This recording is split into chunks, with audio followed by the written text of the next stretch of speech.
Hello friends, myself Malvat Mohsin is back again on its YouTube channel Art Classes 1729 making learning easy.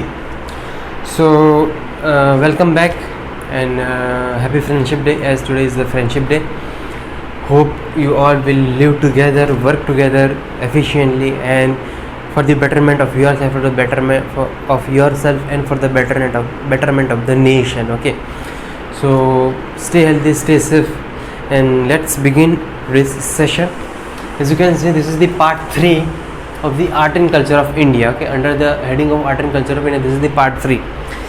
In our previous 2 sessions, okay, we saw about the an overview of the art and culture of India, number 1, and the second thing we saw about the religions. Okay, Hinduism, Christianity, Islam, Sikhism, Buddhism, Jainism. Okay, we don't talk about all the we didn't talk about all the religions, but who are most predominant, who are very much to which we are very much familiar. Okay, so we talked about them. हमने उसके बारे में देखा, वो religion देखा. अब जो है in today's session, from today's session we will see the second part of the overview. The first part of the religion, okay, you can go back to that video and you can see religion was the first topic. Now we will move to the second topic, that is the language. Okay, languages. As far as the religion is concerned, as far as the religion is very much important to look about the culture and the living lifestyle of the people. In the same way, language is very much important for the same. Okay, very famous language. India is the home. India is the a birthplace. India is the foundation of many languages, whether you say Sanskrit or that is Pali, Telugu, Kannada. Okay, then that is the Malayalam, Tamil, all the various languages. Okay, India is very much predominant even in this area too.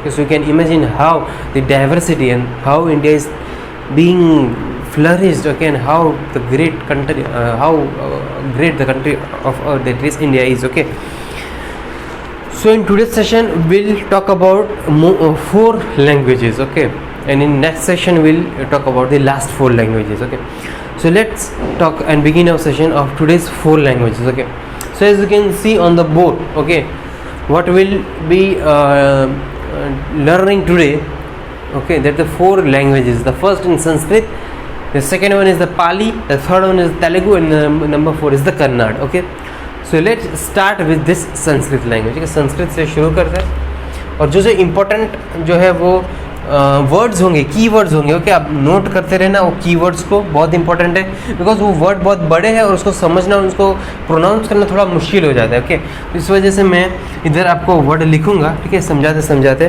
पढ़ाते और आपको जो है उसके हिसाब से पढ़ना है. ठीक है, तो चलिए शुरू करते हैं संस्कृत से. Sanskrit, the first language Sanskrit. ठीक है, Sanskrit is considered to be the mother of all languages. Okay, mother of all languages. जितने भी इंडिया की लैंग्वेजेस है उसकी मदर बोले, उसका फाउंडेशन बोले तो हम बोलते हैं वो संस्कृत है. ठीक है, एक बात ये हो गई. दूसरी बात, ये जो लैंग्वेज है संस्कृत, ओके, एक तो mother of all languages and the second thing is it is the most and ancient language of the country. ये हमारी कंट्री जो है वो इंडिया की सबसे एंशिएंट भाषा अगर जिसको हम कहते हैं लैंग्वेज तो वो है संस्कृत. ठीक है, the most ancient language of a country Sanskrit. The second thing.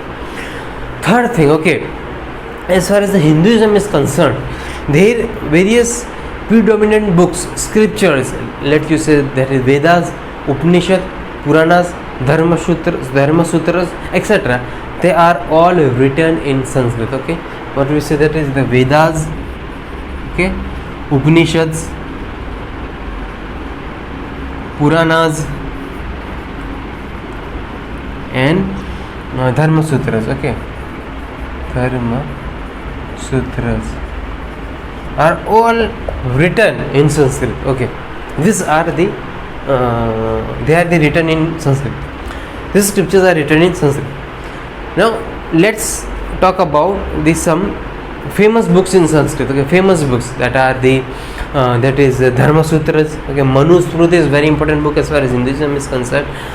Okay, Dharma Sutras, Manu Smriti. Okay, Dharma Sutras, Manu Smriti,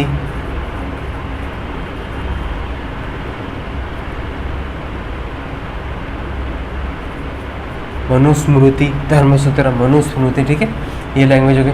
then Gita, Gita Govinda, okay, अर्थशास्त्र,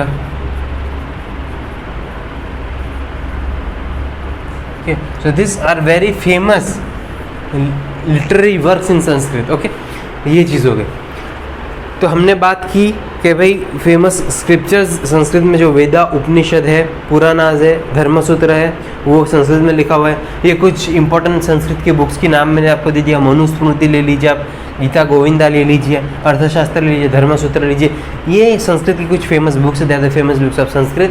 that is the second thing. And the third thing, important personalities related to Sanskrit, important personality related to Sanskrit, okay, that are the Panini, Panini, Kautilya, Panini, Kautilya, ठीक है, कल्हाना, पाणिनि, कौटिल्य, कन्हाना, ठीक है, and Jayadev, Jayadeva, ETC। So अगर आपको question आता है ऐसा कि भाई आपका famous Kautilya was the famous person related to dash language, ठीक है, तो आपको पता होना चाहिए कि भाई कौटिल्य है तो ये जो है वो संस्कृत से इसका जो है इंपॉर्टेंट पर्सनालिटी है। पाणिनि है वो भी संस्कृत, कल्हाना, जयदेव वो भी संस्कृत से रिलेटेड है, ठीक है। तो हमने देखा भाई संस्कृत की कुछ 5 से 6 पॉइंट बहुत ही क्रिटिकल, बहुत इंपॉर्टेंट मिले हमको कि भाई ये मदर ऑफ ऑल लैंग्वेजेस है, मोस्ट एंशिएंट लैंग्वेज है। वेदास, पुराणास, उपनिषद, धर्मसूत्र ये सब संस्कृत में लिखे गए हैं, ठीक है। हमारे पास मनुस्मृति है, ठीक है, दैन धर्मसूत्र, अर्थशास्त्र, गीता गोविंद, ये सब संस्कृत की बहुत इंपॉर्टेंट बुक्स है। और पाणिनि, कौटिल्य, दैन जयदेव, कल्हाना, ये सब संस्कृत के बहुत इंपॉर्टेंट फेमस पर्सनैलिटीज़ है। तो ये कुछ इंपॉर्टेंट बातें थी जो एग्ज़ाम ओरिएंटेड है, वही मैंने पढ़ाया आपको, ठीक है, जो आपके एग्ज़ाम में आएगा, इनमें से क्वेश्चन बनेगा ही बनेगा, ठीक है। तो इतना 5 से 6 पॉइंट अगर संस्कृत का क्लियर है तो मैं समझता हूँ कि that is more than enough, ठीक है। एक संस्कृत हो गई। अब बात करते हैं पाली की, ठीक है, पाली की बात कर ले अगर हम, सेकेंड लैंग्वेज है पाली की। पाली की बात करें अगर हम, तो पाली जो लैंग्वेज है that is the Pali language, okay, that is related to Indo Aryan origin, okay, it is Indo Aryan origin से रिलेटेड, ठीक है। इंडो आर्यन ओरिजिन से इसका लेना देना है पाली लैंग्वेज का। और इंडो आर्यन की अगर बात करता हूँ मैं, तो इधर एक चीज़ आती है कि ये जो लैंग्वेज है ये एंशियंट बुद्धिज़्म से स्क्रिप्ट राइटिंग के लिए यूज होती थी, okay. Ancient Buddhism script writing के लिए ये पाली लैंग्वेज का इस्तेमाल किया जाता है, ठीक है। एक तो मैंने बात की इंडो आर्यन ओरिजिन से रिलेटेड है, और एंशियंट बुद्धिज़्म स्क्रिप्ट राइटिंग के लिए पाली लैंग्वेज का यूज़ किया गया। एक पॉइंट, इसके अंदर 3 पॉइंट है आपको याद रखने। एक तो इंडो आर्यन से रिलेटेड है, एंशियंट बुद्धिज़्म स्क्रिप्ट राइटिंग का यूज़ किया जाता था इसके लिए, और जो कौन सी कैटेगरी का यूज़ किया जाता है, कौन सी बुद्धिज़्म की कौन सी कैटेगरी उसको यूज़ करती थी। हमारे प्रीवियस सेशन में हमने देखा कि भाई बुद्धिज़्म के 2 सेक्ट है, कैटेगरी, एक तो थेरावोडा, एक महायाना। थेरावोडा और Mahayana are the 2 categories of Buddhism. So Theravada नाम की जो कैटेगरी थी वो पाली लैंग्वेज यूज़ करते थे, ठीक है। तो ये हो गए हमारे कुछ पाली की बातें, पाली लैंग्वेज की बातें। अब आते हैं जल्दी फटाफट हम तेलुगु पे आ जाते हैं, बहुत इंपॉर्टेंट। तेलुगु और कन्नड़ा बहुत इंपॉर्टेंट है, ठीक है। संस्कृत, तेलुगु, पाली, कन्नड़ा, संस्कृत, पाली, तेलुगु, कन्नड़ा, और इसमें क्वेश्चन ज़्यादा तेलुगु और कन्नड़ा से ज़्यादा पूछने को आते हैं, ठीक है। और जैसे फेमस पर्सनालिटी की बात की तो संस्कृत लैंग्वेज उसका यूज़ करते हैं, ठीक है। अब बात करते हैं तेलुगु की। तेलुगु कहाँ से फ्लरिश हुआ, कहाँ से उसका गोल्डन एरा शुरू हुआ? तो एक चीज़ आती है विजयनगरी एम्पायर, विजयनगरी एम्पायर, ठीक है। विजयनगरी एम्पायर की अगर बात करते हो, तेलुगु लैंग्वेज उसके अंदर ज़्यादा प्रीडोमिनेंट था। Vijayanagari empire, Telugu language was very much, okay, predominant. Golden era कहा जाता है हमको तेलुगु लैंग्वेज का, विजयनगरी एम्पायर, ठीक है। एक तो बात ये हो गई। दूसरी बात, 8 फेमस तेलुगु की पर्सनालिटीज़ याद रखना, this is related to, this is the speciality of Telugu language. भाई 8 फेमस लिटरेरी इल्यूमिनरीज, ऐसा क्वेश्चन आएगा आपको। This the 8 famous literary illuminaries were known as dash as far as the Telugu literature is, Telugu language is concerned, ठीक है। तो 8 की अगर हम बात करें तो उसको हम बोलते हैं तेलुगु लैंग्वेज के अंदर अष्टदिग्गजाज। अष्टदिग्गजाज, ठीक है। अष्टमान हो गई 8, दिग्गजा मतलब फेमस। देखो हमारा काम आसान हो गया भाई। अष्ट मतलब 8 बोलते हैं, दिग्गजाज इसको हम फेमस बोलते हैं, वेरी ग्रेट पर्सनैलिटीज। तो 8 famous Telugu illuminaries, literary illuminaries जिसको अष्टदिग्गजाज कहते हैं, there are related to Telugu, Telugu, ठीक है, वो तेलुगु से रिलेटेड है उनका। तो ये बात हो गई तेलुगु की। विजयनगर एम्पायर गोल्डन पीरियड है, ठीक है। 8 Ashtadiggajas famous personalities in Telugu language are related. And एक final but not the least बात, एक फाइनल बात as far as Telugu language is concern, okay.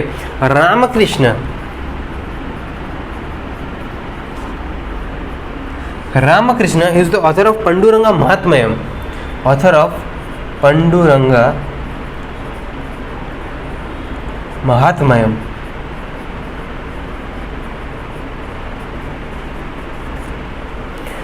Ramakrishna is the author of Panduranga Mahatmayam. This is the book.